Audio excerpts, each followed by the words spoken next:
Probability. Chapter का नाम है प्रोबेबिलिटी। इसमें हम सबसे पहले इसका इंट्रोडक्शन जानेंगे। Theoretical classical probability of an event E, मतलब थ्योरेटिकल और क्लासिकल एक ही चीज है। इसका एक फॉर्मूला होता है P E, number of favourable outcomes divide by number of possible outcomes. ये फॉर्मूला ध्यान रखना है प्रोबेबिलिटी में।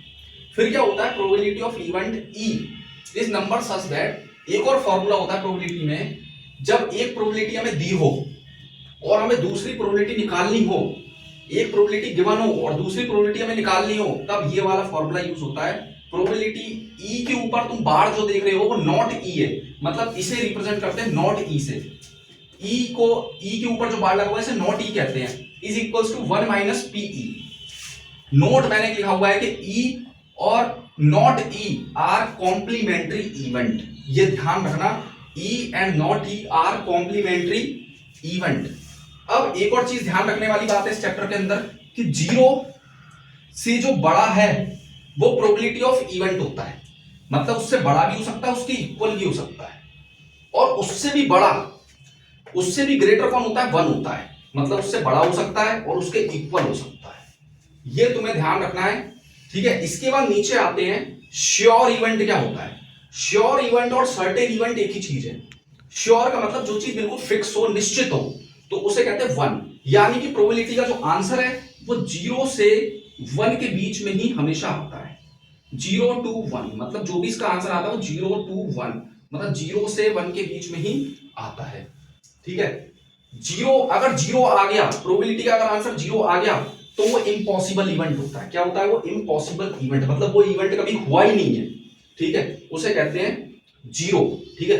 इसके बाद हम पढ़ते हैं कार्ड्स के बारे में। तो इस चैप्टर के अंदर कार्ड्स के बारे में पढ़ने के लिए सबसे पहले हम ये जानेंगे कि टोटल कार्ड्स कितने होते हैं। तो टोटल कार्ड्स होते हैं 52।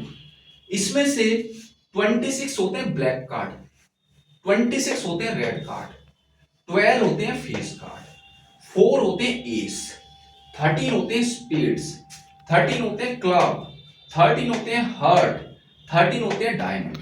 ये ध्यान रखना है इसके अंदर। इसके अलावा अब ब्लैक किंग कितने होते हैं? 2। ब्लैक क्वीन कितनी होती है? 2। ब्लैक जैक कितने होते हैं? 2। रेड किंग कितने होते हैं? 2। रेड क्वीन कितनी होती है? 2। रेड जैक कितने होते हैं? 2। ये ध्यान रखना है। फिर इसके बाद एक लास्ट कॉन्सेप्ट है हमारा डाइस के ऊपर, वो ध्यान रखना। अगर कभी भी एक डाइस दिया हो क्वेश्चन में, तो एक डाइस में जो आउटकम्स होते हैं वो 6 होते हैं। इसके अलावा पेपर में अगर 2 डाइस का कॉन्सेप्ट दिया हो, तो 2 डाइस में total number of possible outcomes जो होते हैं वो 36 होते हैं। और 36 ये आया कैसे? तो इसको समझने के लिए पहले हमें ये एक जो टेबल है ये समझनी पड़ेगी। इसके अंदर सबसे पहले देखो 1,1, क्योंकि 2 डाइस हैं, पहले डाइस में बनाया, दूसरे डाइस में बनाया, फिर 1,2, फिर 1,3, 1,4, इस टाइप से चलेगा। 2,1, 2,2, 2,3, 3,1, इस टाइप से ये चलता रहेगा, सो ऑन। 4,5, 6, 7, इस टाइप से ये चलेगा। तो ऐसे ये पूरे जो टोटल है 1, 2, 3, 4, 5, 6, ये 6 हो गए। 1, 2, 3, 4, 5, 6, और 6 और 6 का मल्टीप्लाई करेंगे तो क्या बनेगा? 36। Thank you so much.